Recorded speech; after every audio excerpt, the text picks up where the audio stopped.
ಈ ಸರ್ಕಾರಕ್ಕೆ, ಕಾಂಗ್ರೆಸ್ ಸರ್ಕಾರಕ್ಕೆ ನೀವೇನಾರು ಹೇಳ್ಕೊಳ್ಳಿ, ನಾವು ಮನ್ಸಿಗೆ ಬಂದಂಗೆ ಮಾಡ್ತೀವಿ. ಜನ ನಮ್ಗೆ ಅಧಿಕಾರ ಕೊಟ್ಟವ್ರೆ, ನಾವು ಏನು ಬೇಕಾದ್ರೆ ಮಾಡ್ತೀವಿ ಅಂತ ರಾಮನಗರ ಅನ್ನುವಂಥ ಹೆಸರು ಇಡೀ ನಾಡಿನ ಜನತೆ ಆರಾಧಿಸುವಂಥ ರಾಮನಗರ ಜಿಲ್ಲೆ ಜನರು ಇಷ್ಟಪಡುವಂಥ ಹೆಸರು. ಅದನ್ನು ಬದಲಾಯಿಸಿ ಬೆಂಗಳೂರು ದಕ್ಷಿಣ ಹೆಸರು ಬದಲಾಯಿಸ್ಬಿಟ್ರೆ ಪ್ರಗತಿ ಆಗ್ಬಿಡ್ತದ? ಸನ್ಮಾನ್ಯ ಮುಖ್ಯಮಂತ್ರಿಗಳೇ, ಉಪಮುಖ್ಯಮಂತ್ರಿಗಳೇ, ಹೆಸರು ಬದಲಾಯಿಸಂಗಿದ್ರೆ ಹಾಗಿದ್ರೆ ನಿಮ್ಮದು ಎಲ್ಲ ಹೆಸರು ಬದಲಾಯಿಸ್ಕೊಂಡ್ಬಿಟ್ರೆ ಪ್ರಗತಿ ಕಾಣುತ್ತಾ? ಆಗುತ್ತಾ?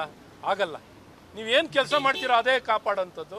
ದಯವಿಟ್ಟು ಇಂಥ ಶಾರ್ಟ್ಕಟ್ಗಳು ವರ್ಕೌಟ್ ಆಗಲ್ಲ, ದುಸ್ಸಾಹಸಗಳು. ದಯವಿಟ್ಟು ಜನರ ಭಾವನೆಗೆ ಧಕ್ಕೆ ತರಬೇಡಿ.